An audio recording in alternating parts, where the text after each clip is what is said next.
last week about thinking before we speak, and this week we're doing a little bit on perspective taking, where we use those skills we learned last week when we're communicating with people.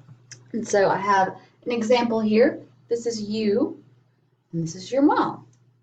And our scenario here is your room is really messy, and your mom just told you to clean your room.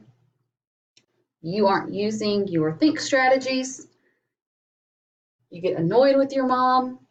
You're stressed about school. You're already doing something else, and you say, "No, I don't want to." And what we're learning about this week in class is, what is your mom thinking in this situation? You said something in anger, and it's going to affect your mom's feelings. So what could she possibly be thinking? This is what we're going to talk about in class, along with a bunch of other situations. We're going to learn how to put ourselves in someone else's shoes. So I'll see you guys.